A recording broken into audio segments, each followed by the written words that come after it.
2년이 흘렀다. 선희는 마트 아르바이트에서 시간을 늘려 하루 8시간씩 일하게 되었다. 손님들 사이에서는 친절한 아주머니로 통했다. 웃음을 잃었던 선희가 조금씩 미소를 되찾고 있었다.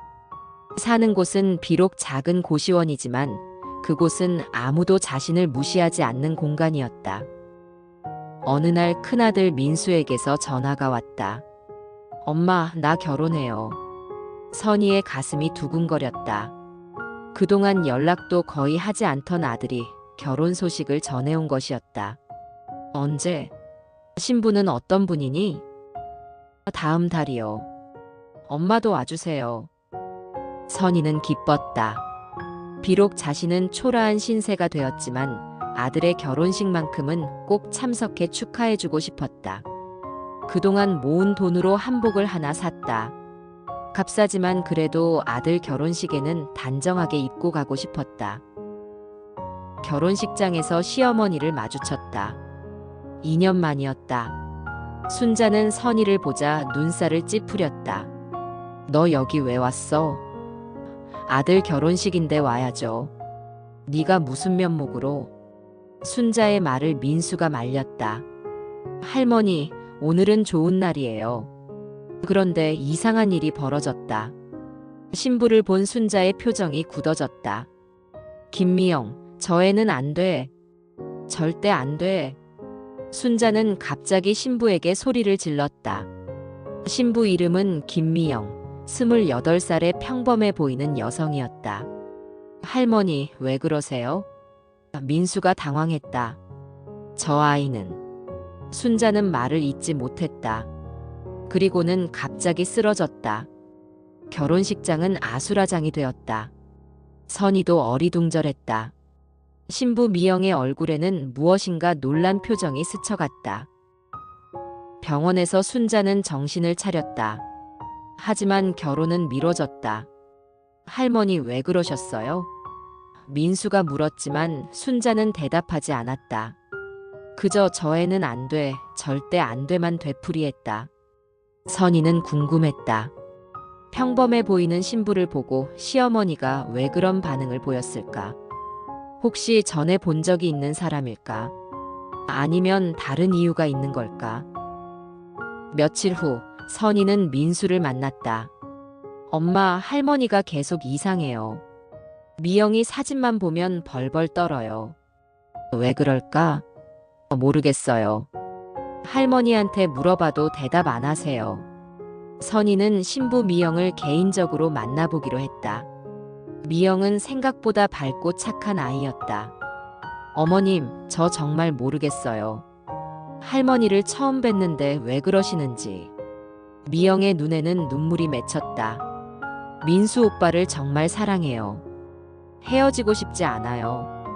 선희의 가슴이 아팠다. 자신도 젊은 시절 시어머니의 반대 때문에 얼마나 힘들었는지 알고 있었다. 미영아, 내 부모님은 뭐 하시니? 아버지는 돌아가시고 어머니 혼자 저를 키우셨어요. 미영의 답에서 선희는 묘한 기시감을 느꼈다. 무언가 숨겨진 이야기가 있을 것 같았다. 선희는 시어머니의 이상한 반응이 계속 마음에 걸렸다. 민수는 미영과 헤어질 생각이 없다고 했고 순자는 여전히 반대만 할 뿐 이유를 말하지 않았다.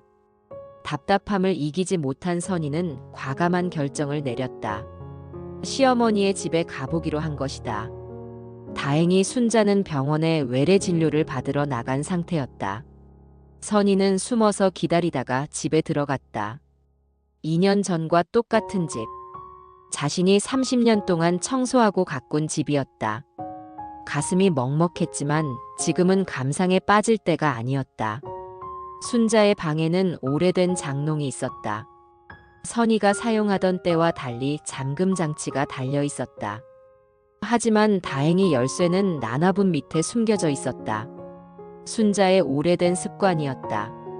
장롱을 열자 오래된 물건들이 가득했다. 옛날 사진들, 편지들, 그리고 선희의 손이 멈췄다. 봉투 하나가 눈에 들어왔다. 봉투에는 1970이라고 적혀 있었다. 순자가 25살 때였다. 봉투를 열어보니 흑백 사진 몇 장과 편지가 들어있었다. 사진 속에는 젊은 순자와 모르는 남자, 그리고 아기가 있었다. 선희는 편지를 읽기 시작했다. 순자야, 미안해. 우리 아이는 내가 잘 키워줘. 돈은 계속 보낼게. 편지를 더 읽어보니 충격적인 내용이었다.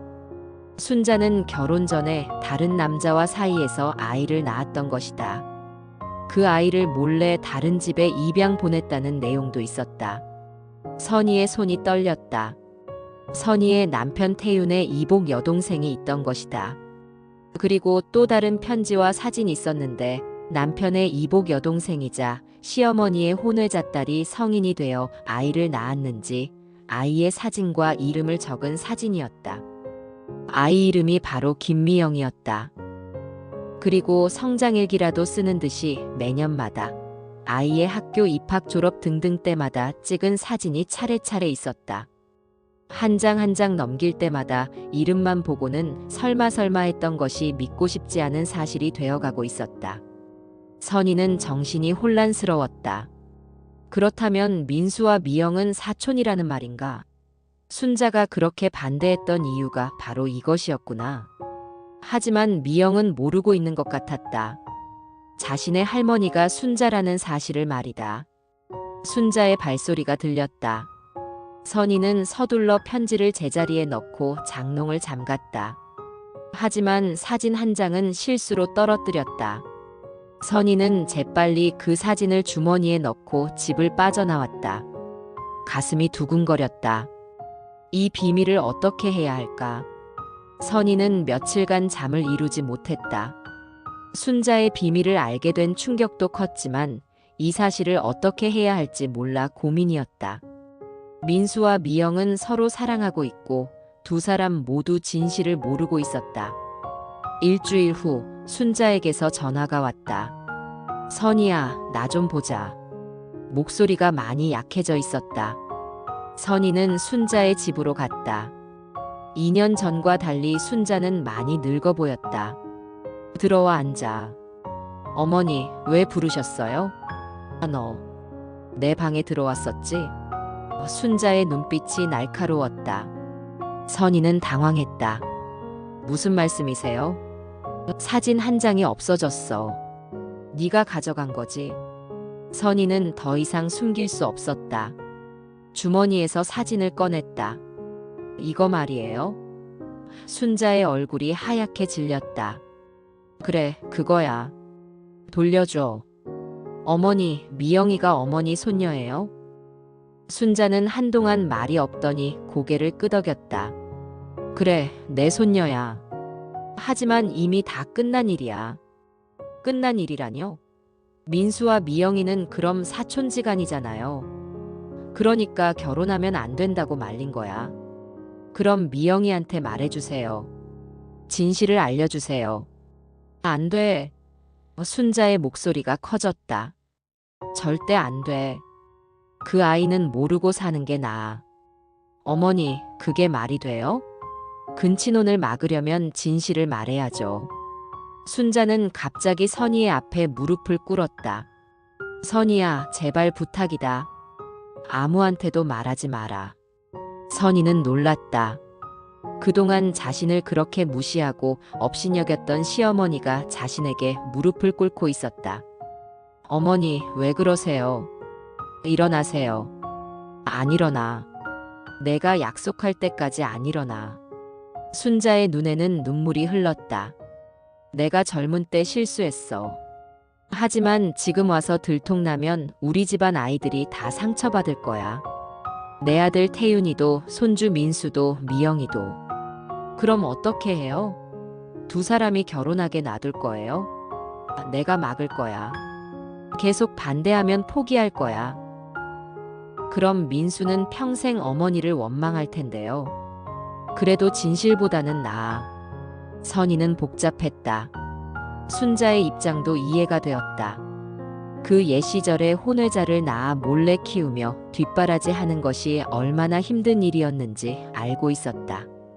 하지만 그 때문에 민수와 미영이 고통받는 것도 안타까웠다. 어머니, 저한테 이렇게 무릎 꿇을 필요 없어요. 저도 이 집 사람이었잖아요. 선희가 순자를 일으켜 세웠다. 하지만 조건이 있어요. 무엇이든 들어줄게. 저를 이 집에서 내쫓으신 거 사과하세요. 그리고 30년 동안 저를 무시하신 거 인정하세요. 순자는 잠시 말이 없더니 고개를 숙였다. 미안했어, 선희야. 내가 너무했어. 그 한마디에 선희의 가슴 한구석이 조금 누그러졌다. 비록 늦었지만 처음으로 들어보는 시어머니의 사과였다. 그럼 민수와 미영이 문제는 어떻게 하실 건데요? 내가 알아서 할게. 절대 결혼은 못하게 할 거야. 선희는 집으로 돌아가면서도 마음이 무거웠다. 순자의 비밀을 지켜주기로 했지만 과연 이게 옳은 일일까? 민수는 자꾸 할머니에게 이유를 묻고 있고 미영이는 눈물을 흘리며 자신을 찾아올 때도 있었다. 그날 밤 선희는 결심했다. 순자와의 약속은 지키겠지만 다른 방법을 찾아보겠다고. 선희는 처음으로 자신이 이 문제의 열쇠를 쥐고 있다는 사실을 깨달았다.